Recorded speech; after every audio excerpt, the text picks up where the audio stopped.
پێنج لایکە گۆڕیتەوە بە دڵی پێنج موسڵمان. سناپچاتەکەت هەموو عالم دژایەتیت کا دایناخی لە پێناو ئەڵڵا. حەزت بە ڕسمی فیلتەرە، حەزت بە نانی خۆشە، حەزت بە سەیارەی جوانە، لە ئافرەتانە جوانەکەی هەڵەبژێری هەتا تەمەنت گەورەترە بێ سبووغەکەی ئەچتە داوای ئافرەتی گەنج. ئەیتر چۆن خوات و سەرقا برایە خۆمانە حەڵاڵن بەس ئەگەر ئینسان بتوانێت لە حەڵاڵا بەکاری بێنێ. بەڵا فڵان کەس زاڵمە، خوا فڵان کەس بگرێ، فڵان کەس خوا لە ناویدا. ئەڵڵا ئوممەتی جاهیل سەر ناخە، ئوممەتی بێتەوحید و عەقیدە و مەنهەج سەر ناخە. هەر کەسێک بەرنامەکەی لەیلوها کەنەهاریها نەبوو، دوانزەی شەوی وەک دوانزەی نیوەڕۆ نەبوو، ئەڵڵا تۆ زاڵ ناکا بە جەهلەوە بەسەرێکێکی تری جاهیلە. پەروەردگار سوبحانەه وتەعالا باسی یارانی ئەشکەوتمان بۆ ئەکات. هیچ کەسێک نییە لەم سەرزەویە کە ئێستا ئێمە حالیان تایین و ئومەتانی پێش ئێمە لە قورئانە ئەڵڵا سبحانه وتعالى بجوانی بۆی باس کردوین. ئەفەرمێ إنهم فتية آمنوا بربهم وزدناهم هدى.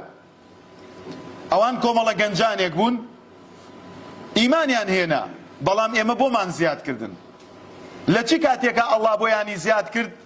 و تا ڕۆژی قیامەت سوورەتی کەهف یارانی ئەشکەوت بە بەردەوام ئەبێ بدرێتە گوێی خەڵکیە لە کاتێکە کە ڕازی بوون ماڵ و حاڵ و ژیانی خۆشی خۆیان جێبێڵن بۆ ئەشکەوتێک.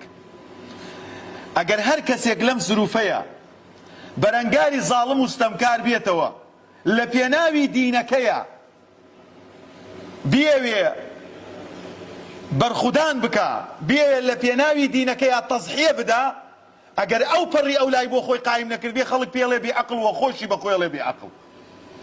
بەڵام کاتێک پەروەردگار ناوی ئەم گەنجانە تۆمار ئەکا لەو پەڕی خۆشگوزەرانیەوە هیچ هێز و توانایەکیان نییە. إنهم فتية آمنوا بربهم وزدناهم هدى. پەروەردگارە فەرمێ وربطنا على قلوبهم إذ قالوا ربنا رب السماوات والأرض لن ندعو من دونه. پەروەردگاری ئێمە دروستکەری ئەرز و ئاسمانەکان بێ ئێمە داوا لە یەکێکی تر ناکەین و شوێنی بەرنامەیەکی تر ناکەوین و بە هیچ شتێکی تریش ڕازی نابی. ئێ باشە چیان کرد؟ چون بۆ وڵاتێکی تر تەقدیمی لجوویان کرد، لە وڵاتەکەی خۆیان خۆشتر بوو، سیارەکەیان لە سیارەی وڵاتی خۆیان جوانتر بوو، ماڵ و بناڵیان لە ماڵ و بناڵی خەڵک خۆشترە ژیا. چیان کرد؟ چون بۆ کوێ؟ پەروەردگار لە قورئانە ناویانی تۆمار کردووە فەرمێ وإذ اعتزلتموهم وما يعبدون إلا الله فآووا إلى الكهف ينشر لكم ربكم من رحمته ويهيئ لكم من أمره رشدا. کاتێک کە گەیشتنە چڵەپۆپەی ئیمان وەزیدناهم هودە ئەو ئیمانە وەستاوە لە یەک شوێن لە هەر شوێنێکی ئەم سەرزەوێبی مادام خۆشەویستی خۆ دەرخستن و خۆشەویستی ژیان و پارە و دۆلار و دینیات یابێ هیچ کاتێ ناتوانانی ببیتە پێشەوە و ئەڵڵای هیچ کاتێ ناتکاتە پێشەوای خەڵک.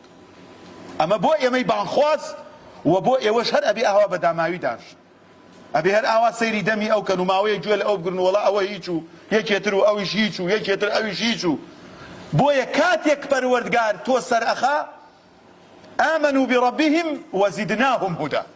ئەو ئیمانە قوڵەوە لە تۆ کا بتگەێنێتە ئاستێک کە بەرز بیتەوە بە ئیمانەکەت.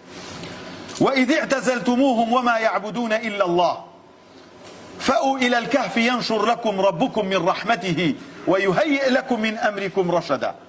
وتیان بابچین بۆ کوێ؟ وتیان بابچین بۆ ئەو شاخە خوای پەروەردگار ئەڵڵا بەویستی خۆی شوێنێکمان بۆ دیاریەکات. ئێمە هیچ ڕێگەیەک نییە، هیچ شوێنێک نییە پەنای بۆ بەرین، بەڵام مادام پەروەردگاری ئێمە ڕەب السەماواتی والئەرض پەروەرێنی ئەرز و ئاسمانەکان بێ ئەم هەموو شتانە هی ئەو بێ و ئێمەش ئێستا ئیمانمان هێناوە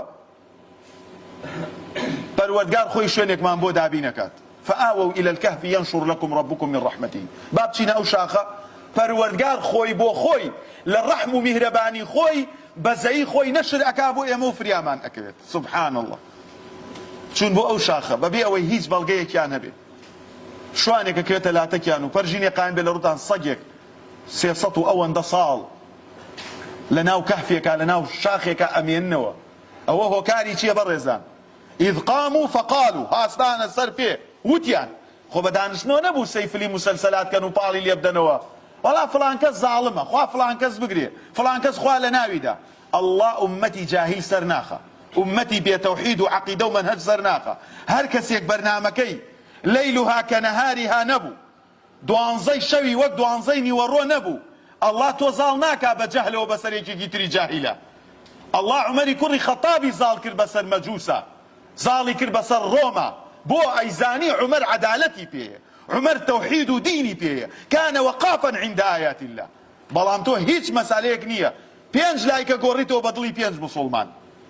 والله سناب شاتكت همو عالم دجايتي كاداي ناخي لبيناو الله همو كاتك حزت بالرسمي فيلتره، حزت بناني خوشه، حزت بسياري جوانا لآفرتانا جوانا كي هلا بجري هتا تمنت قورة ربي السبوغة كي اجت داواي آفرتي قنج اي ترچون خواتو سرقا بران خو مانا حلالا بس اگر انسان بتواني لحلالا بكاري بينيت. فبوي ام قنجانا كاتي فرورقار ناويان زندو اكاتو ايما اسا عبرت بيبومان اذ قاموا فقالوا ربنا رب السماوات والارض. يا اسا مقسك يوان نازانين فروردقاري ايما كفروردقاري ارزو اسمانه واوان اهوا في زندوبونه وحتا هتايا اي بو ايما مردوين بم ايتانو خو ما حكايتي من الله نيه برزان اما قران اما بسرهاتي قليك بسرهاتي قنجك كجني هبو وقتو منالي هبو وقتو خوشي جياني هبو وقتو كاتيك لفيناو الله سبحانه وتعالى وازي ليه الله ناو يادو ذكري بزرع عقلي او بو يبيت السرمشق بو منوتو